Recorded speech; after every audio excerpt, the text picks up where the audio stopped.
দুনিয়ার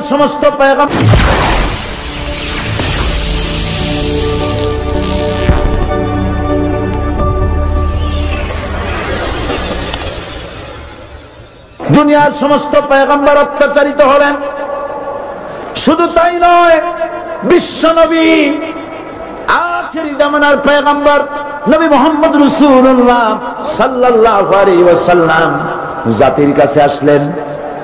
তিনি এসে বললেন, ইয়া আইয়ুহান নাস কুলু লা ইলাহা ইল্লাল্লাহ। প্রথম দাওয়া শুনছেন কথা? রাসূলুল্লাহ বলছেন, ও জাতি, আমার রাসূল তো মক্কার রাসূল না শুধু, মদিনার রাসূল না শুধু, আরবি ভাষা ভাষীদের রাসূল না শুধু, আমার নবী কি নবী? চিল্লায় বলেন। তাই তিনি বলেছেন, ও বিশ্বের মানবতা, বিশ্বের মানব গোষ্ঠী, যদি মুক্তি পেতে চাও, নাজাত পেতে চাও, উচ্চারণ করো, বিশ্বাস করো, আমল করো, বলো লা ইলাহা ইল্লাল্লাহ। জোরে পড়েন, লা ইলাহা ইল্লাল্লাহ, লা ইলাহা ইল্লাল্লাহু মুহাম্মাদুর রাসূলুল্লাহ। আবু জাহেল বুঝছিল কলমার অর্থ? কথা বলেন না কেন? আবু জাহেল বুঝছিল? উতবা, সাইবা, মুগিরার গোষ্ঠীরা বুঝছিল? বুঝেছে। তারপরে তারা চিন্তা করলো যে সর্বনাশ তো করছে, লা ইলাহা, কোন ইলাহ নাই, আইনদাতা নাই, বিধানদাতা নাই, তাহলে আমরা কি ঘরে বসে বসে কি করবো? উনি নতুন একজন ইলাহ নিয়ে আসছে, আল্লাহ ছাড়া কোন ইলাহ নাই, তাহলে আমাদের কাজটা কি? প্রথমে তারা চেষ্টা করলো যে একটু দেখি নরম নরম ভাবে হয় নাকি। চলে গেল আবু তালেবের কাছে। আসেন হাদিসে বললো, আবু তালেব, তুমি তো কুরাইশদের নেতা, তোমার ভাইয়ের ছেলে কয়টাই কি? আশ্চর্যজনক কথা, লা ইলাহা ইল্লাল্লাহ, আল্লাহ ছাড়া কোন ইলাহ নাই, তা আমরা করবো কি? তোমার ভাতিজাকে বুঝাও লা ইলাহা ইল্লাল্লাহর দাওয়াত বন্ধ করে দিক, এর বিনিময়ে টাকা লাগে টাকা দেব, সোনা লাগে সোনা দেব, যত সুন্দরী মেয়ে চায় তাও দেব, নেতৃত্ব চায় তাও দেব, তবু যেন কালেমার দাওয়াত না দেয়। আসিনে কা হাদিসে আছে কিনা? নবীজি যখন বাড়ি ফিরলেন, চাচা আবু তালেব নিজের পরিজাত টুকরা সন্তান হযরত জাফর আলীর চাইতে তিনি ভালোবাসতেন কলিজার মতো করে মুহাম্মদ সাল্লাল্লাহু আলাইহি ওয়াসাল্লামকে।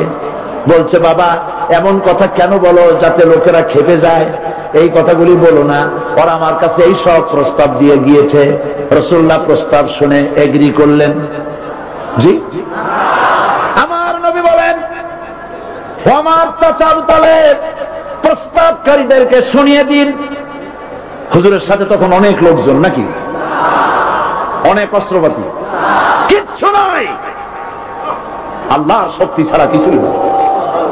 আমার নবী বলেন, আমার চাচা আবু তালেব প্রস্তাবকারীদেরকে শুনিয়ে দেন। যেটা দেওয়া সম্ভব সেটা তো দূরের কথা, যেটা দেওয়া সম্ভব নয় তাও যদি তারা দিতে পারে আমারে, যেমন আকাশের সূর্যটা ধরে এনে ওরা যদি আমার ডান হাতে তুলে দেয়, আকাশের পূর্ণিমার চাঁদটা ধরে যদি বাম হাতে আমার তুলে দেয়, এর বিনিময়ে এক মুহূর্তের জন্য তাওহীদের দাওয়াত আমি বন্ধ করে দেব না। সুবহানাল্লাহ। রাসূল করিম সাল্লাল্লাহু আলাইহি ওয়াসাল্লাম তাদের এই প্রস্তাবকে যখন গ্রহণ করলো না, কাফেরেরা বুঝলো। আমি আগেই বলেছি 3 শ্রেণীর লোক বাধা দিয়েছে। কয় শ্রেণী? প্রথম শ্রেণী কি? রাষ্ট্র শক্তি, তাদের হাতে অস্ত্রপাতি তো খুব শক্তি, আর যারা একবার ক্ষমতায় যায় ওরা মনে করে এই ক্ষমতা থেকে আমাদেরকে কেউ নামাইতে পারবে না। বিংশ শতকের শ্রেষ্ঠ মুজাদ্দিদ আল্লামা সৈয়দ আবুদুল্লাহ মওদুদী রাহমাতুল্লাহ আলাইহি তিনি এক জায়গায় লিখেছেন, স্বৈরাচারীরা তার পতনের সমস্ত ছিদ্র বন্ধ করে, কিন্তু একটা ছিদ্র বন্ধ করতে পারে না, মনের ভুলে সেই ছিদ্রটা থেকেই যায়, যেই ছিদ্র দিয়ে আসলে তার পতনটা হবে। ক্ষমতায় গিয়ে মনে করে চিরকাল ক্ষমতায় থাকবো। ভারতের প্রধানমন্ত্রী পণ্ডিত জওয়াহরলাল নেহেরু রাঁচি পাগলাগারদে গিয়েছেন, মেন্টাল হসপিটাল। পাগলেরা নেহেরুকে দেখে আশ্চর্য হয়ে গেছে, এত সুন্দর মানুষ, মাথায় কিস্তি টুপি, গায়ে শেরওয়ানি, মুসলমানি ড্রেসই আলাদা। যদিও তিনি হিন্দু ছিলেন, পরেছেন মুসলমানি ড্রেস। শেরওয়ানি কাদের পোশাক? কাদের পোশাক? হাতে ছড়ি নিয়ে হাঁটা স্টাইল করে, সুন্দর পাজামা, সুন্দর টুপি, সুন্দর সাজসজ্জা করে, মুসলমানদের ড্রেস। এই ড্রেস পরে তিনি গিয়েছেন, সবসময় যে ড্রেস তিনি পরতেন। পাগলেরা জিজ্ঞেস করছে, তুমি কে গো? উনি বলছেন, আমারে চেনো নাই? আমি ভারতের প্রধানমন্ত্রী পণ্ডিত জওহরলাল নেহেরু। পাগলেরা বলছে, ও সেই কথা। আমরাও যখন হসপিটালে আসছিলাম, এই তোমার মতো লম্বা লম্বা কথা আমরাও বলছি। থাকো আমাদের সাথে কিছুদিন, তোমার মাথাও ঠান্ডা হয়ে যাবে। ক্ষমতায় যারা থাকে, ক্ষমতার মোহে চতুর্দিকে অন্ধকার দেখে, মনে করে আমার পতন আর হবে না। কিন্তু তোমাকে বুঝিবে যে গোকুলে বাড়ি শেষে। গাড়ির চাকা সব সময় উপরে থাকে না। গাড়ির চাকা সব সময় উপরে থাকলে গাড়ি তো চলবেই না। গাড়ির চাকা ঘোরে বলেই তো গাড়ি চলে। সুতরাং এই উপরে, তোমার চাকা উপরে এখন আছে বলে, তোমার দলের চাকা উপরে আছে বলে যারা মানুষের উপরে জুলুম করছো, আলেমদেরকে ধরতেছো, মুসল্লিদেরকে ধরে ধরে জেলে ঢুকাচ্ছ, সময় আসবে এমন ইন্দুরের গর্ত অবমাননা ফলাবার জন্য।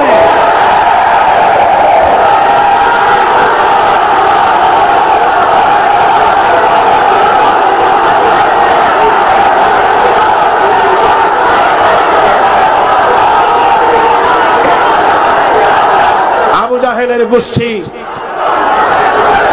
জাহেলের গোষ্ঠী মনে করেছে সোজা আঙ্গুলে ঘি যখন উঠলো না, আঙ্গুল বাঁকা করতে হবে। শুরু হয়ে গেল অত্যাচার, শুরু হয়েছে না? হযরত সুমাইয়া রাদিয়াল্লাহু তাআলা আনহা কি নির্মম ভাবে, নিষ্ঠুর ভাবে তাকে শহীদ করা হলো। খাব্বাব, হুবাইব, হযরত খাব্বাব রাদিয়াল্লাহু তাআলা আনহুকে দেখে হযরত ওমর একদিন বলছিলেন, খাব্বাব তোমার পিঠে এত গর্ত কেন? এত গর্তওয়ালা পিঠ আর এত চিকুন কোমর আমি তো জীবনেও দেখিনি। হযরত খাব্বাব বলেছেন, ওমর জানো না, ইসলাম কবুল করার অপরাধে, কালেমা পড়ার অপরাধে কাফির বেঈমানেরা আমাকে মারধর করেছে। যখন আমি তাদের মারে কালেমা ছাড়ি নাই, তখন আগুন জ্বালায়া আগুনের আংটার উপরে, আংটা আগুনের উপরে আমাকে চিৎ করে শোয়ায়া, আমি যেন নড়াচড়া করতে না পারি সেজন্য আমার বুকের উপরে পাথর চাপা দিয়া রেখেছে। আগুনে গোশত পুড়ে পুড়ে আগুন ভিতরে ঢুকেছে, গায়ের রক্ত আর চর্বি গলে গলে পড়ে আগুনগুলো নিভেছে। ওই পিঠে যে গর্ত হয়েছে আজও পর্যন্ত সেই গর্ত মিটে যায় নাই। হযরত খাব্বাব রাদিয়াল্লাহু তাআলা আনহু বলছেন, বুখারী শরীফে হাদিসে ভাবে এসেছে, ওয়ান খাব্বাব বিনুল আরিফ রাদিয়াল্লাহু তাআলা আনহু আন্নাহু قال شكونا إلى رسول الله صلى الله عليه وسلم وهو متوسد بردة له في ظل الكعبة। আমি গেলাম রাসূলুল্লাহর কাছে, যে দেখি হুজুর বাইতুল্লাহ শরীফের ছায়ায় আরাম ফরমাচ্ছেন। আমি কাছে গিয়ে বললাম, আলা তাস্তানসিরু লানা আলা তাদউ লানা ইয়া রাসূলুল্লাহ। হে রাসূল, আপনি কি আমাদের জন্য দোয়া করবেন না? আপনি কি আমাদের জন্য আল্লাহর কাছে সাহায্য প্রার্থনা করবেন না? মার খেয়ে খেয়ে তো শেষ হয়ে গেল। শুনতেছেন আপনারা? আল্লাহর নবী উঠে বসলেন, বললেন, খাব্বাব শোনো, তোমাদের আগে যারা এই পৃথিবীতে এসেছিলেন দ্বীনের দাওয়াত দেওয়ার জন্য, সমকালীন রাষ্ট্র শক্তি তাদেরকে ধরত, ফায়ুখাযুর রাজুলু ফায়ুহফারু লাহু ফিল আরদ, তার জন্য তারে ধরে নিয়ে মাটির মধ্যে গর্ত করত, ফায়ুজআলু ফিহা, এরপরে সেই গর্তের ভিতরে তাকে কোমর পর্যন্ত গেড়ে দিত। সুম্মা ইউতা বিল মানশার, এরপরে করাত আনা হতো, ফায়ুদাউ আলা রাসিহি, এরপরে করাতটা মাথার উপরে রাখা হতো, ফায়ুজালু নিসফাইন, এরপরে করাত দিয়া চিরে চিরে জীবিত মানুষটাকে দ্বিখণ্ডিত করে ফেলে দিত।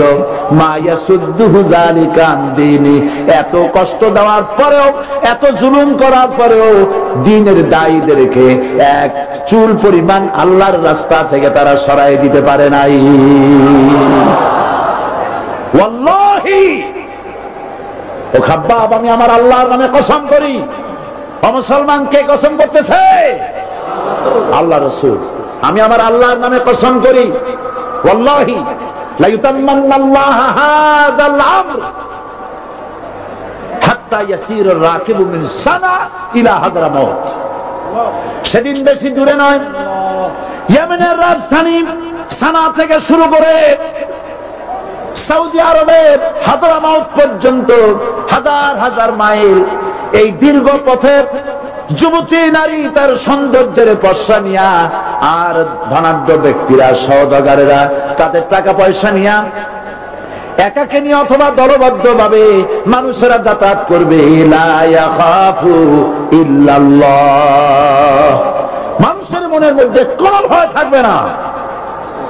এমন একটা সময় আসবে, ওয়ালাকিন্নাকুম তাস্তাজিলুন, অথচ তোমরা বড্ড তাড়াহুড়ো করছো। তাড়াহুড়ো করো না, অপেক্ষা করো, ধৈর্য ধরো, মার খাও, জেলে যাও, শহীদ হও, আল্লাহর রাজ কায়েম হবেই হবে।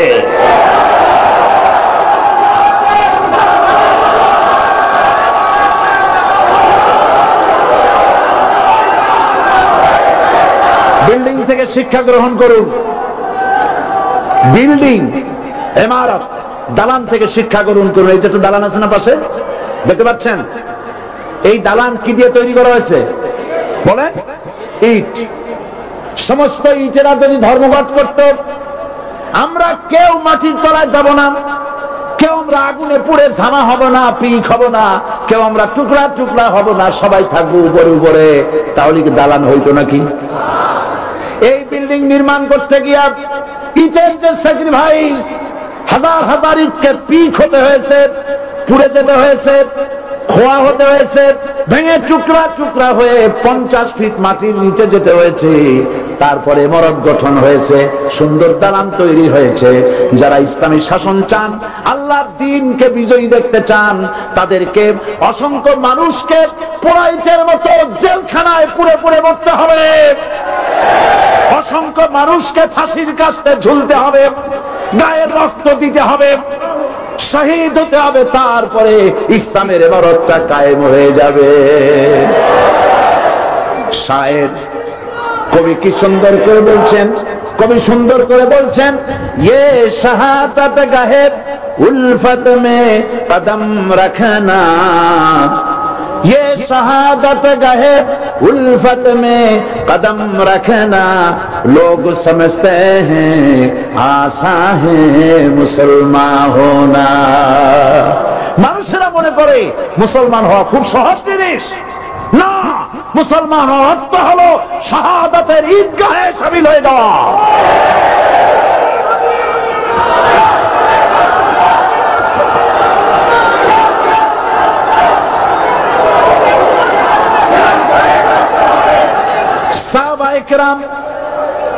সাহাবায়ে কেরাম মার খেলেন, এবার স্বয়ং আল্লাহর নবীর গায়ে হাত তুলল। আবু জাহেল এসে হুজুরকে মারলেন, গলায় চাদর দিয়া এমন জোরে টান মেরেছে, রাসূলুল্লাহ পড়ে গিয়েছেন। হাদিসে এসেছে হুজুরের চোখ মোবারক ঠিকরে পড়ে যেতেছে, চেহারা মোবারক লাল হয়ে গিয়েছে, জমিনের উপরে আছাড় মেরে ফেলেছে। রাসূলের এই অবস্থা দেখে হযরত হামজা তখনও কাফের ছিলেন, শিকার থেকে এসে তিনি এই দৃশ্য দেখলেন, দাসীর মুখে শুনলেন, ছুটে চলে গেলেন আবু জাহেলের বাড়িতে। যায় বলে, আবু জাহেল রে, তুই মুহাম্মদ সাল্লাল্লাহু আলাইহি ওয়াসাল্লাম মেরেছিস, বল কেন মারলি? এমন ভালো মানুষ তো জীবনেও চোখে দেখি নাই, যিনি কোনো মিথ্যা কথা বলেন না, ভালো ভালো কথা বলেন, এক আল্লাহর গোলামি করার জন্য বলেন। এই সব ভালো কথা বলার জন্যই তুই তারে মারলি নাকি?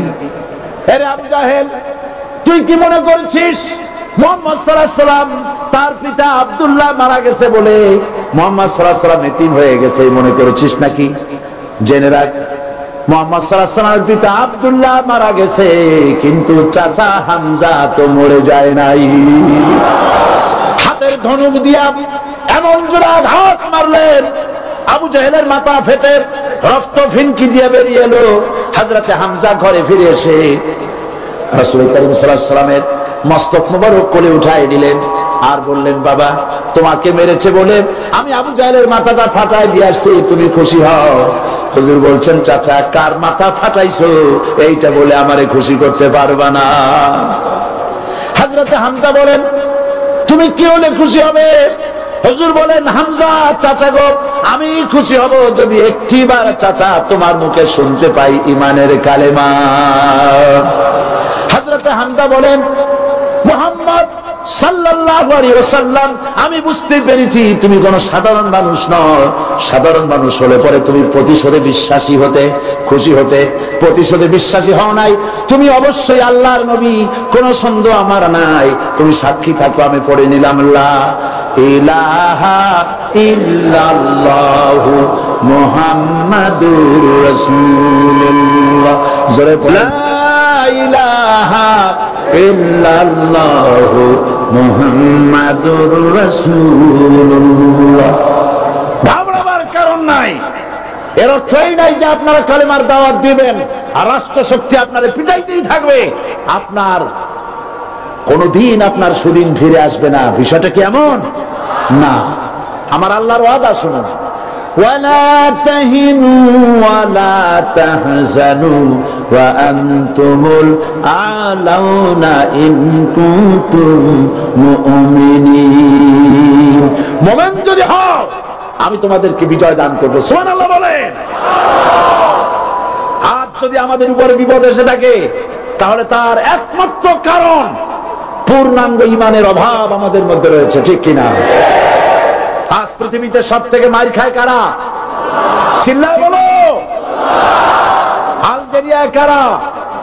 বসনিয়ায় কারা? চেচনিয়ায় কারা? প্যালেস্টাইনে কারা? আহা, প্যালেস্টাইনের মুসলমানদেরকে মারি মেরে শেষ করে দিল। দেখছেন ছবিতে না? দেখেন না? প্যালেস্টাইনের মুসলমানদের যে কে যখন মারা হচ্ছে, বাংলাদেশের প্রধানমন্ত্রী তখন আমেরিকায় ক্লিনটনের সঙ্গে কথা বলতেছেন। তিনি ক্লিনটনের কাছে তার পিতৃ হত্যার জন্য দায়ী সাজাপ্রাপ্ত 3 জন ব্যক্তিকে ফেরত চাচ্ছিলেন। আমার দৃষ্টিতে এটা কোনো অপরাধ নয়। সন্তান তার পিতার প্রতি আকর্ষণ থাকবে, আমার আপত্তি সেখানে। আপনি প্রধানমন্ত্রী, শুধু শেখ পরিবারের প্রধানমন্ত্রী নন, শুধু আওয়ামী লীগের প্রধানমন্ত্রী হওয়া উচিত নয় আপনার। আপনি পৃথিবীর দ্বিতীয় বৃহত্তম বাংলাদেশের 12 কোটি মুসলমানের প্রধানমন্ত্রী। পিতৃ হত্যার আসামি ফেরত চাইলেন, কিন্তু বিল ক্লিনটনের আশ্রয় প্রশ্রয় লালিত পৃথিবীর অসভ্য জাতি সন্ত্রাসী ইহুদিরা প্যালেস্টাইনের মুসলমানদেরকে পাখির মতো গুলি করে হত্যা করছে। আপনি কেন জবাব চাইলেন না?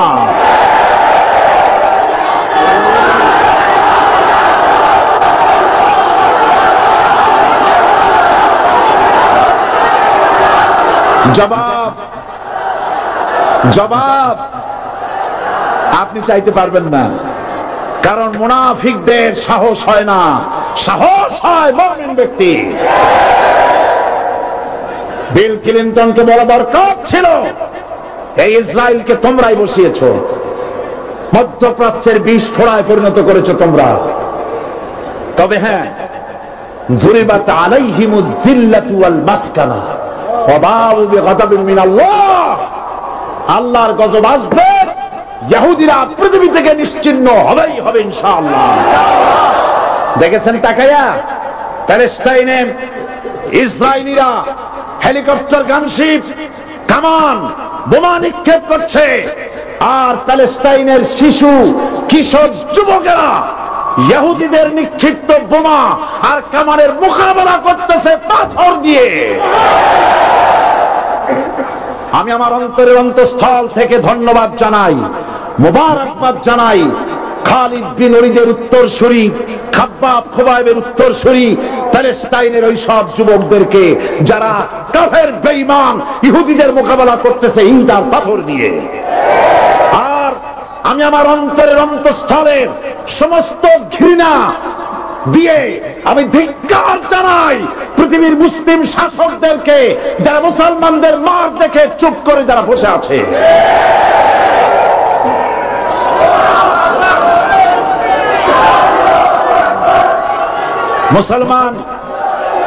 মুসলমান যদি মুসলমানের মতো হয় 10 জন যথেষ্ট।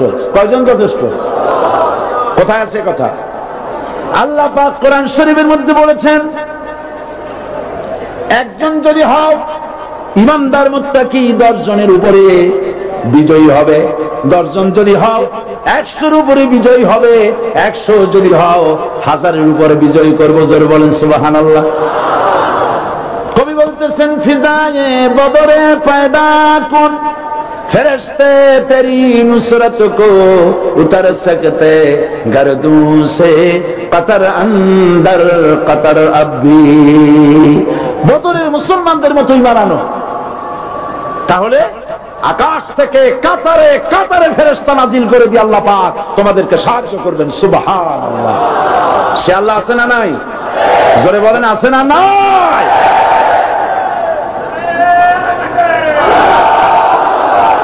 সেই আল্লাহ রাব্বুল আলামিন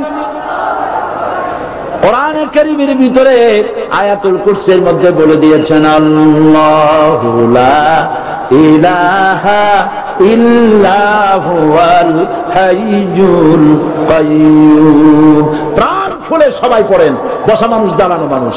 আল্লাহু লা ইলাহা ইল্লা হুয়াল হাইয়ুল কাইয়্যুম। আল্লাহ রাব্বুল আলামিন, তিনি ছাড়া কোনো ইলাহ নাই, তিনি সার্বভৌমত্বের মালিক, কেউ নাই আল্লাহ ছাড়া। এই কথা মানুষকে ঘোষণা করতে হবে। বাধা, এই কথা বললেই বাধা দেবে কয় শ্রেণীর লোক? 3 শ্রেণী। প্রথম শ্রেণী হচ্ছে কে? রাষ্ট্রশক্তি। আজও তারা বাধা দিচ্ছে। আল্লাহর আইন দিয়ে দেশ চালাও, তারা তাদের মন মর্জি মোতাবেক আইন দিয়ে দেশ চালাবে। আল্লাহ পাক বলছেন, আলা লাহুল খালকু ওয়াল আমরু। সৃষ্টি যার, আইন চলবে তার। কারো বাবার আইন চলতে পারে না, নিজেদের তৈরি করা আইন চলবে না। ইনিল হুকমু ইল্লা লিল্লাহ। একমাত্র আইন চলবে কার? এই আইন রাসূল করিম সাল্লাল্লাহু আলাইহি ওয়াসাল্লাম মদিনায় কোরআন দিয়ে প্রতিষ্ঠিত করেছিলেন। আল্লাহর বিধান, আল্লাহর সার্বভৌমত্ব কায়েম করেছিলেন।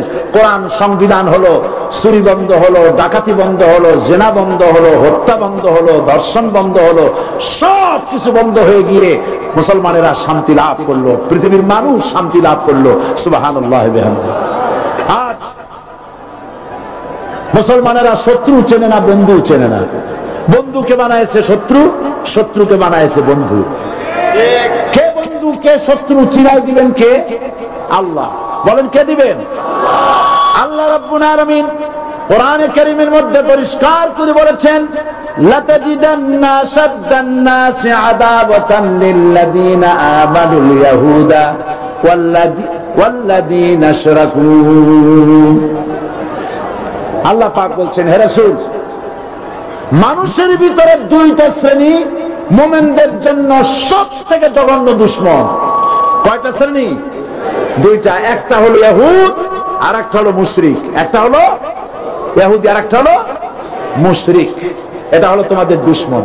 আর আজ আমাদের দেশে, পৃথিবীর বিভিন্ন দেশে মুসলমানেরা মুশরিকদের সঙ্গে সম্প্রীতি বাড়াচ্ছে, মুসলমানদের সাথে শত্রুতা বাড়াচ্ছে। আজ আমার দেশে পূজা পার্বণে বাধা নাই। পূজা পার্বণে বাধা আছে?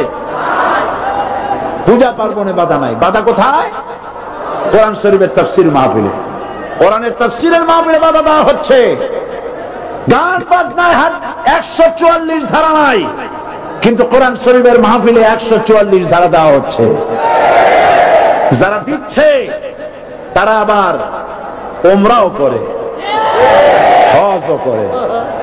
ওরা আমাদের বলে আমরা নাকি ধর্মের নামে রাজনীতি করি, বলে না আমরা নাকি ধর্মের নামে রাজনীতি করি। আমি বলি ধর্মের নামে আমরা রাজনীতি করি না, আমরা ধর্মীয় রাজনীতি করি। কথাটা বুঝে আসছে কিনা?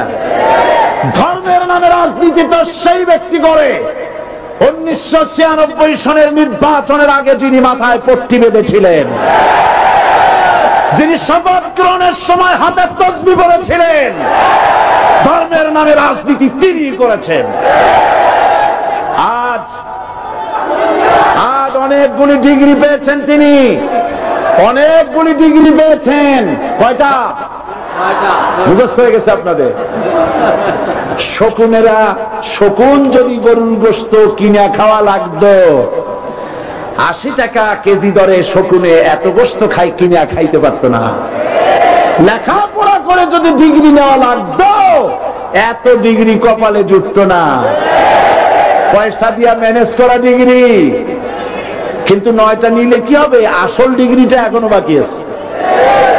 আসল ডিগ্রি কোনটা? নির্বাচনের আগে পট্টি বেঁধে তসবিহ নিয়ে গোটা জাতিকে যে সফলভাবে প্রতারণা করতে আপনি পেরেছিলেন মহাপ্রতারক হিসেবে, সেই ডিগ্রি আগামী নির্বাচনের মোক্ষম সময় জনগণ আপনার গলায় পরায় দেবে।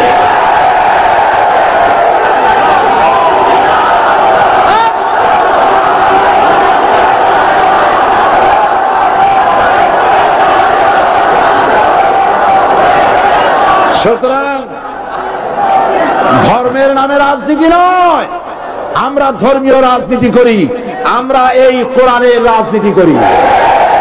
এই কোরআন নিয়ে বাঁচতে চাই, এই কোরআন নিয়ে মরতে চাই, এই কোরআন থেকে আমাদেরকে বিচ্ছিন্ন করতে চায় কাফের বেঈমান মুশরিকেরা।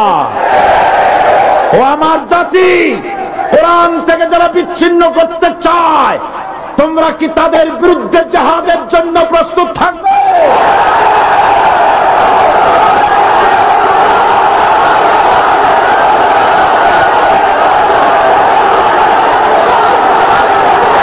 বসেন, বসেন, বসেন, বসেন, বসেন। আমি বুঝতে পেরেছি বিষয়টা কি। আসরের পরের থেকে বসা তো, সুযোগ পাইয়া খাড়া হইয়া কোমর সোজা করলেন। বসেন, সবাই বসেন, কোমর সোজা হয়ে গেছে, বসেন। এত বড় মাহফিল জীবনে আর একটা পাবো নিশ্চয়তা আছে কি? জোরে বলেন আছে? আজ আমাকে কথা বলতেই হবে ইনশাআল্লাহ, কারণ আগামীতে আবার আপনাদের সাথে দেখা হবে কিনা আমি জানি না। কথা বলতেই হবে। বসেন, কেউ দাঁড়িয়ে থাকবেন না। আমি দেখতে পাচ্ছি বাংলাদেশের ভাগ্য আকাশে উত্তর গগনে কালো মেঘ জমা হয়েছে, ঝড়ের পূর্বাভাস লক্ষ্য করছি। যদি মোকাবেলা করতে না পারেন সক্ষম ভাবে, এমন অন্ধকার গাঢ় কালো অমাবস্যার রাত আসতে পারে যার শুভে সাদেক হওয়া অসম্ভব। সুতরাং আপনারা কি কাপুরুষের মতো কাফের মুশরিকদের গোলামি করে মরতে চান? বিড়ালের মতো 500 বছর বেঁচে থাকার কোনো লাভ নাই। সিংহের মতো 1 ঘন্টা বাঁচতে চাই। আমাদেরকে বলা হয় সাম্প্রদায়িক উস্কানিমূলক কথা নাকি আমি বলি। পত্রপত্রিকা দিছে না তারা? সাম্প্রদায়িক উস্কানি কথা, সাম্প্রদায়িক উস্কানিমূলক কথা বলি। সেই জন্যই বোধহয় শত শত মুসলিম আমাদের কাছে এসে মুসলমান হয়। মানুষে আর বোকা বানানো যাবে না। যাবে কি? আর বোকা বানানো যাবে? তারপর বলছে কি? এরপরে বলছে, আমাকে বলছে রাজাকার। শুনে রাখো, চট্টগ্রামের লক্ষ লক্ষ জনতা, পার্লামেন্টে যখন আমাকে এই কথা বলা হয়েছিল, আমার পার্লামেন্টের কলিগ জাফরুল্লাহ চৌধুরী সাহেব বসে আছেন এখানে, জাফরুল ইসলাম চৌধুরী বসে আছেন পাশে, প্রধানমন্ত্রী সুদ্ধা, অন্তত 3 শতাধিক পার্লামেন্টের সম্মানিত সদস্যরা সেদিন বসা। 1997 সনের বাজেট বক্তৃতা তখন আমি করতেছিলাম। ডক্টর কুদরতে খোদার নাম রাখছে কুদরতে খোদা, আসলে গজবে খোদা। এই লোকটি নাস্তিক, ইসলামের চূড়ান্ত দুশমন।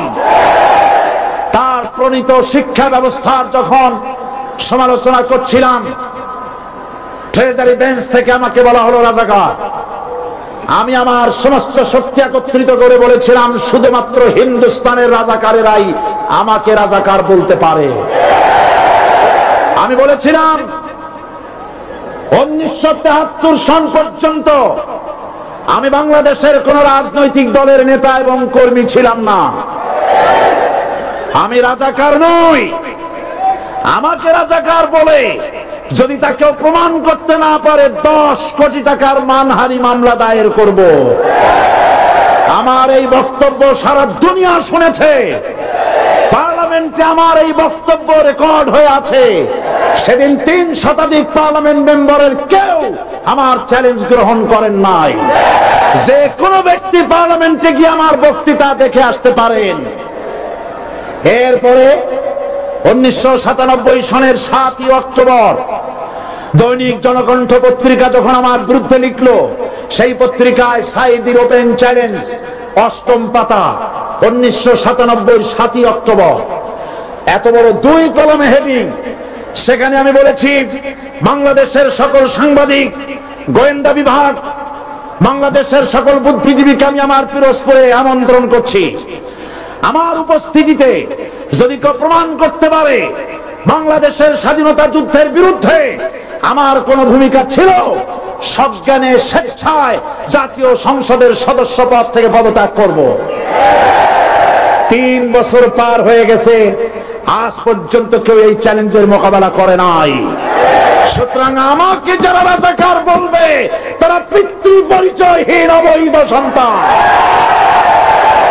1971 সনের, শোনো মুসলমানেরা, 1971 সনের কোন কাদা সাইদির গায়ে লাগে নাই। আমাকে রাজাকার বলে জনগণ থেকে বিচ্ছিন্ন করবা, জনগণ থেকে আমার বিচ্ছিন্ন করা যাবে না। কারণ এই জনগণ আমার জন্য আসে না, এই জনগণ আসে আল্লাহর কোরআনের জন্য।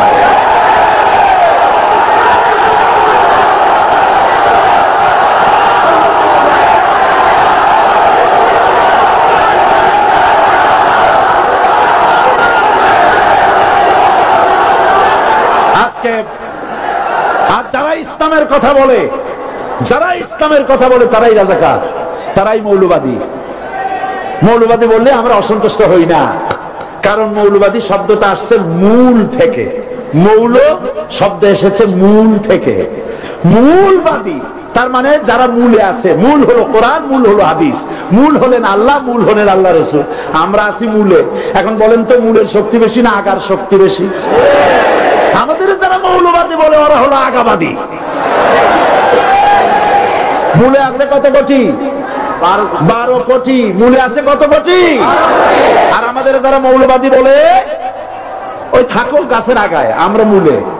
লাফালাফি বেশি করবা না, 12 কোটিতে গাছের গোড়া আসতে নামা দেবে, মামু বাড়ি দিল্লি গিয়ে পড়বা, বাংলার জমিনে জায়গা হবে না। এ কথা বিশ্বাস করো। বাংলাদেশের মুসলমানদের শরীরে 1 বিন্দু রক্ত থাকতে শয়তানের তৈরি করা ধর্ম নিরপেক্ষ মতবাদ বাংলার জমিনে কায়েম হতে দেওয়া হবে না, হবে না।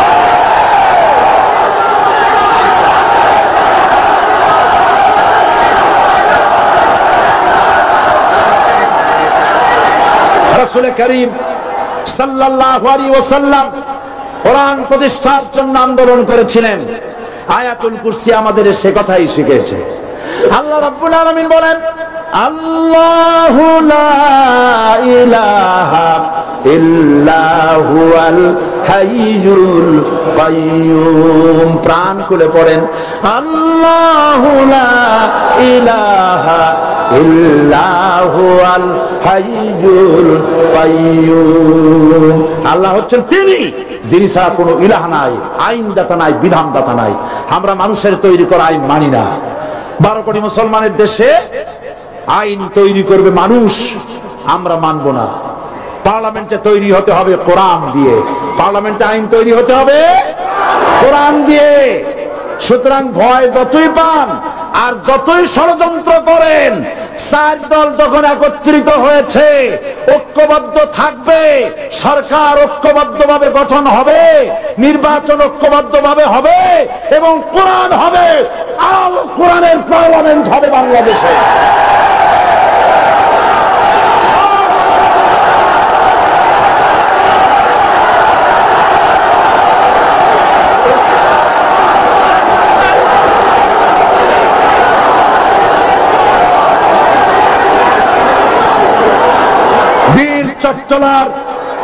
বীর চট্টলার মুসলমানেরা, বীর চট্টলার মুসলমানেরা, স্বাধীনতার ঘোষণা এই চট্টগ্রাম থেকে স্বাধীনতার মহান ঘোষক প্রেসিডেন্ট জিয়াউর রহমান সাহেব দিয়েছিলেন। এই চট্টগ্রাম থেকেই ইসলামী রাষ্ট্রের ঘোষণা হবে।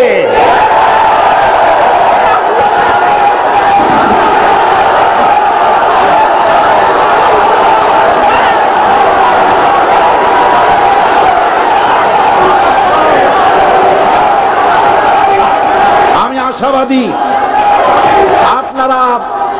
আপনারা অবশ্যই তা পারবেন। আমি 100% বিশ্বাস করি ইনশাআল্লাহ। কারণ যে ষড়যন্ত্রের মোকাবেলা করে স্থানীয় রাজনৈতিক দলের নেতৃবৃন্দ কোরআনের মাহফিল সিনায় এনেছেন, আমি প্রথম দিনেই বলেছি চট্টগ্রাম তাফসীরুল কোরআন মাহফিল কোন রাজনৈতিক দলের প্রতিনিধিত্ব করে না। এটা কোন জামাত শিবিরের একক সম্পদ নয়, এটা চট্টগ্রামের মুসলমানদের কলিজার টুকরা তাফসীরের মাহফিল। সুতরাং এই মাহফিল চট্টগ্রামে থাকবে ইনশাআল্লাহ কিয়ামত পর্যন্ত। 144 ধারা 288 হয়ে গেছে, ষড়যন্ত্র পায় পায় চলে গেছে। আমি ওই সব ছেলেদের বলি, সরকারি দলের ছাত্র হইয়া মুসলমানদের বিপক্ষে যাইও না।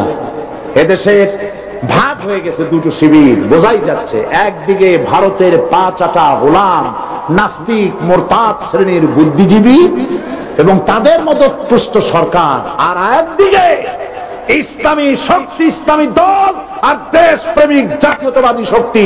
একদিকে হিমালয় পাহাড় আর একদিকে সূচো ইঁদুর।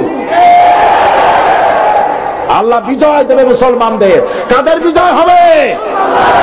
বাংলাদেশে কোরআনের রাজ কায়েম হোক, তাকে আপনারা চান? কারা কারা চান? দু হাত উঁচু করে দেখান। দাঁড়াবেন না, দাঁড়াবেন না।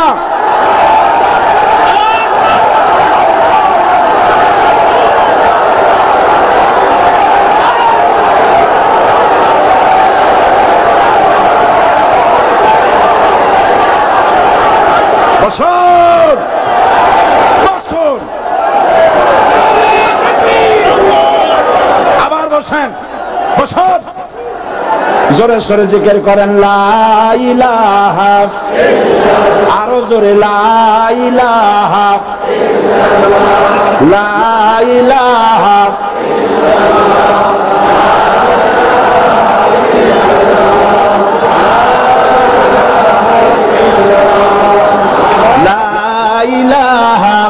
ইল্লাল্লাহ, লা ইলাহা ইল্লাল্লাহ, লা ইলাহা ইল্লাল্লাহ মুহাম্মাদুর রাসূলুল্লাহ। যারা যেখানে দাঁড়িয়েছেন বসুন। 3 শ্রেণীর লোকেরা আল্লাহর কালিমায় বাধা দিয়েছে। কয় শ্রেণী? একটা হলো রাষ্ট্রশক্তি, 2 নম্বরে মনে আছে ধনাঢ্য পুঁজিপতির গোষ্ঠী, ওরাও বাধা দিয়েছে। কারণ ইসলামকে বলা হয় পুঁজিবাদের আশ্রয়স্থল। নাউজুবিল্লাহ। সর্বপ্রথম ইসলাম কবুল করেছে কারা? ধনীরা না গরিবরা? কারা? গরিবেরা। সুতরাং ধনাঢ্য ব্যক্তিরা মনে করলো যে আমাদের তো সর্বনাশ হয়ে যাবে, আমরা দাস দাসী ধরে রাখতে পারবো না, আমরা মানুষকে শোষণ করতে পারবো না, যে নতুন কলেমার দাওয়াত আসছে। সুতরাং সরকারের হাতকে তারা পয়সা দিয়া শক্ত করেছে আর বলেছে যত টাকা লাগে এই লোকগুলারে ঠেঙ্গান। আজও আছে কিনা? তা আছে কিনা? 3 নম্বরে বাধা দিয়েছে ধর্মের নামের এক শ্রেণীর কায়েমি স্বার্থবাদী শক্তি, যার সম্পর্কে সূরা তাওবায় আল্লাহ পাক বলেছেন ইন্না কাসীরাম মিনাল আহবারি ওয়ার রুহবান লা ইয়াকুলুনা আমওয়ালান নাস বিল বাতিল ওয়া ইয়াসুদ্দুনা আন সাবিলিল্লাহ। ইহুদি আহলে কিতাবদের মধ্যে এক শ্রেণীর বুজুর্গ ধরনের লোক, দরবেশ জাতীয় লোক, যারা নাকি মানুষের সম্পদকে বাতিল পন্থায় ভক্ষণ করে, ওয়াসুদ্দুনা আন সাবিলিল্লাহ, এবং আল্লাহর রাস্তায় চলার জন্য মানুষকে বাধা প্রদান করে। এত বড় বিশাল মাহফিলে আপনি দাঁড়ায়া কোন মানুষকে কষ্ট দিবেন না, জায়েজ নাই। মুসলমানদেরকে কষ্ট দেওয়া কবিরা গুনাহ। বুঝতে পেরেছেন? যে যেখানে দাঁড়িয়েছে আপনারা বসা মানুষেরা তাদেরকে বসায় দেন। সুতরাং এই কালেমার দাওয়াত যখন হযরতে মূসা আলাইহিস সালাম দিলেন, ফিরআউন বলল আমি তো জানি না যে আমি ছাড়া আরো কোন ইলাহ আছে, আইনদাতা তো আমি, তুমি নতুন কোথা থেকে আইনদাতা নিয়ে আসছো? ফিরআউন বলছে দেখো, আমারে বাদ দিয়া যদি অন্য কাউকে ইলাহ বলে তুমি মানো আর সেই শিক্ষা তুমি যে জাতিকে দাও, তাহলে আমি তোমাকে ধরে লাআজআলান্নাকা মিনাল মাসজুনিন, আমি তোমাকে কারারুদ্ধ করব, আমি তোমাকে জেলখানায় ঢুকিয়ে দেব। রাষ্ট্রশক্তি প্রথম বাধা দিল কারা? বলেন সবাই।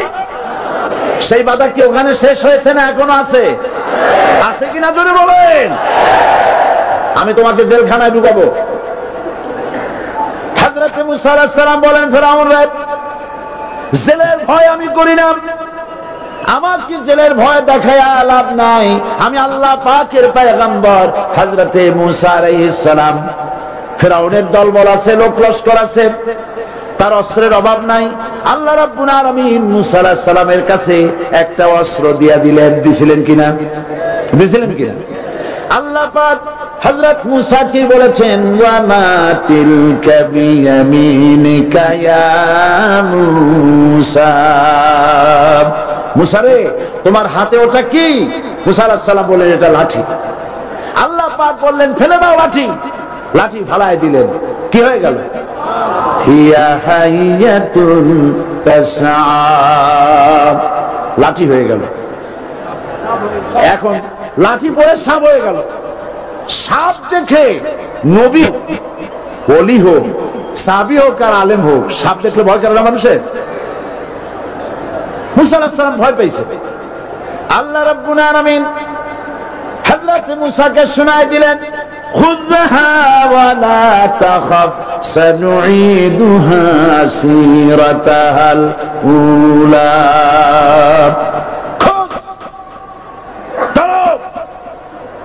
লা তাখাফ, ভয় পেও না। আল্লাহ বলছেন ধরো, ভয় পেও না। ধরার সঙ্গে সঙ্গে স্বাভাবিক অবস্থায় ফিরে আসবে, আবার লাঠি হয়ে যাবে। এখন আল্লাহ বলছেন ধরো। মূসা আলাইহিস সালাম কি ভয় পাওয়া উচিত হবে? উচিত হবে? মূসা আলাইহিস সালাম কি ভয় পাইছিলেন? কারণ হচ্ছে এই দুশমনের শক্তিটা খুব বড়ই দেখা যায়, মনে হয় যেন অনেক বড় কি জানি কি।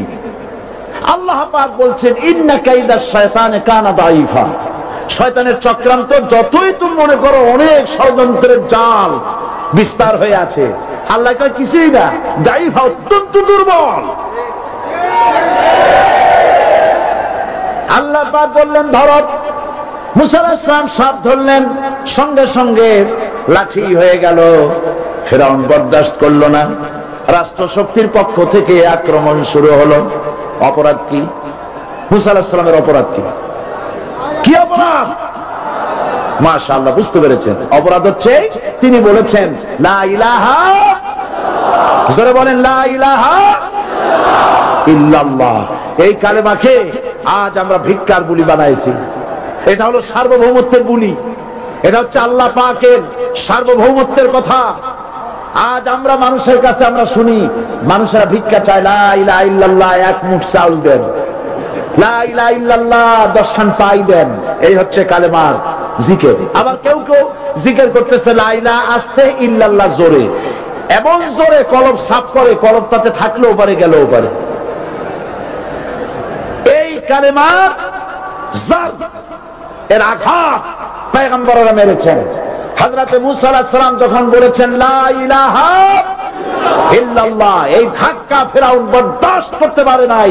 দরিয়ায় নীলের ভিতরে আল্লাহ পাক ডুবাইয়ে শেষ করে দিয়েছেন, দেন নাই? হযরত মুসা আলাইহিস সালাম তার উম্মতেরা দরিয়ার পাশে বসে দ্বীনি কথাবার্তা বলতেছেন। এমন সময় ফেরাউন, তার শত্রু হচ্ছে মুসা আলাইহিস সালাম। শত্রু কেন? মুসা কি ফেরাউনের পাকা ধানে মই দিয়েছে নাকি? বলেন আপনারা। তার হালের গরু পিটায় মারছে নাকি? অপরাধ হলো তিনি আল্লাহর জমিনে আল্লাহর আইন প্রতিষ্ঠার কথা বলেছেন। এই শুধুমাত্র এই অপরাধে ফেরাউন তার দলবল নিয়ে 3 দিক থেকে আক্রমণ করেছে। মুসা আলাইহিস সালামের উম্মতেরা ভয় পেয়ে গেছেন। তারা বলছেন ইন্না লামুদরাকুন, আমরা পাকড়াও হয়ে গেছি। 3 দিকে সারাশি আক্রমণ, 3 দিকে শত্রু, একদিকে দরিয়া, পালাবার রাস্তা আছে? হযরত মুসা আলাইহিস সালাম ভয় পেয়ে গেলেন, সারেন্ডার করলেন না। হযরত মুসা আলাইহিস সালাম বললেন কাল্লা, কখনো নয়, ভয় পাওয়ার কোনো কারণ নাই। রব্বি সায়াহদিন, অবশ্যই আমার রব আমার জন্য রাস্তা করে দিবেন। ভয় পাইও না, আমার রব রাস্তা করে দিবেন। আল্লাহ রাব্বুল আলামিন হযরত মুসা আলাইহিস সালামকে অর্ডার করলেন, হাতের লাঠি দিয়া দরিয়ার উপরে আঘাত করো। হযরত মুসা আলাইহিস সালাম দরিয়ার উপরে আঘাত করলেন। রাস্তা ছিল দরকার একটা, এক বাড়িতে আল্লাহর হুকুমে লাঠি দিয়ে একটি আঘাত করার সঙ্গে সঙ্গে হযরত মুসার তার সঙ্গী সাথী দরিয়া পার হওয়ার জন্য দরিয়ার মধ্যে দিয়ে আল্লাহ 12টা রাস্তা পয়দা করে দিলেন। সে আল্লাহ আছে না নাই? এত আসতে বলেন কেন? ভয় পাওয়ার কারণ আছে? রাষ্ট্র শক্তি বাধা দিয়েছে সমস্ত নবীদেরকে। কেন? নবীদের চরিত্র খারাপ? জোরে বলেন, নবীদের চরিত্র খারাপ? নবীদের চাইতে মাসুম বেগুনাহ উন্নত চরিত্রের মানুষ আল্লাহর আকাশের নিচের জমিনের উপরে আর হয় নাই। তোমরা যে সামনে তাদের পিছনে দৌড়াও, অমুকের সৈনিক, নেতা নেতা করে মরো, এইসব নেতা যাদের পিছনে দৌড়াও, এই নেতাগুলি, আমি জিজ্ঞেস করি আপনাদেরকে, এই নেতাগুলি জীবনে একবারও জেনা করে নাই। এ ব্যাপারে অনুসারীরা আপনারা কি নিশ্চিত? মিথ্যা কথা জীবনেও কয় নাই, প্রতারণা করে নাই, ঠাট্টা করে নাই, বিদ্রুপ করে নাই, মদ খায় নাই, মানুষ হত্যা করে নাই। কিসের নেতা? নেতা হচ্ছেন সেই ব্যক্তি যিনি বলেছেন, ও আমার স্ত্রীরা, ও আমার সাহাবীরা, রাতের আধারে আমার মধ্যে যা আচরণ দেখতে পাও, দিনের আলোতে আমার মধ্যে যা দেখতে পাও, সবগুলি খুলে খুলে মানুষের কাছে বলে দাও। তার নাম বিশ্বনবী মুহাম্মদ রাসূলুল্লাহ সাল্লাল্লাহু আলাইহি ওয়াসাল্লাম।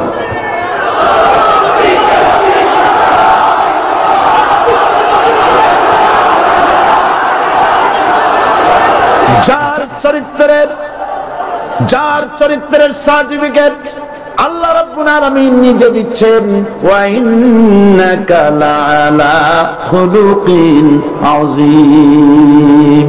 নবী হে, উন্নত চরিত্রের উপরে আপনি প্রতিষ্ঠিত। সুবহানাল্লাহ। কে সার্টিফিকেট দিচ্ছেন? আযীম, আযীম। আরবিতে চওড়াকে বলা হয় আরিদ, গভীরতাকে বলা হয় আমিক। কত প্রশস্ত, যা মাপার কোনো ফিতা নাই, কত গভীর, যা মাপার কোনো যন্ত্র নাই, এইটাকে আরবিতে বলা হয় আজিম। সুবহানাল্লাহ বলতে ইচ্ছে করে না? ও নবী, তোমার চরিত্র এমন যা মাপার মতো যন্ত্র পৃথিবীতে নাই। এই সাহাবীকে দিলেন কে? সমস্ত নবীরাই চরিত্রবান, নবীরা মাসুম, বেগুনাহ। সুবহানাল্লাহ বিহামদিহি। সেই নবীরা মার খান নাই? খেয়েছেন কিনা বলে? কারা মেরেছে? রাষ্ট্র শক্তি। কারা মেরেছে? কারণ নবীরা বলেছেন লা ইলাহা ইল্লাল্লাহ।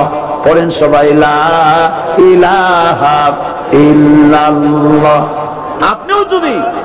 আপনিও যদি নবীদের মতো, সাহাবীদের মতো বুঝা এই কলেমার দাওয়াত দেন, বাধা আসবেই। বোঝাবুঝির ব্যাপার, বুঝতেই সারল। কত মাহফিল হয় বাংলাদেশে, হয় না? কোনো বাধা নাই, ঠিক কিনা? কত পূজা হয়, পার্বণ হয়, গান হয়, থিয়েটার হয়, গুনাহগার বিবির গান হয়, কত কিছু হয়। কোনো বাধা আছে? তাফসীরের মাহফিলে বাধা। কারণ ওরা বুঝতে পেরেছে এ তাফসীরের মাহফিলে গাজীর গীত হয় না, এ তাফসীরের মাহফিলে আল্লাহর সার্বভৌমত্ব কায়েমের আন্দোলন চলে।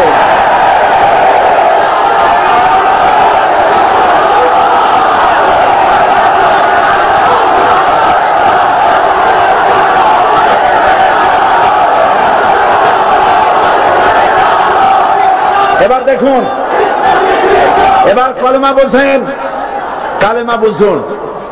বঙ্গভবনের সামনে দাঁড়ায়া, গণভবনের সামনে দাঁড়িয়ে আপনি যদি কালেমার জিকির করতে থাকেন, লা ইলাহা ইল্লাল্লাহ, লা ইলাহা ইল্লাল্লাহ, লা ইলাহা ইল্লাল্লাহ, লা ইলাহা ইল্লাল্লাহ, 2-1 ঘন্টা, 2-4 ঘন্টা, দেখবেন অফিসাররা এসে বলবে, না জানি কোন খাজা বাবা আসছে, আসেন আসেন, নিয়ে খাইতে দেবে, হাদিয়া দেবে।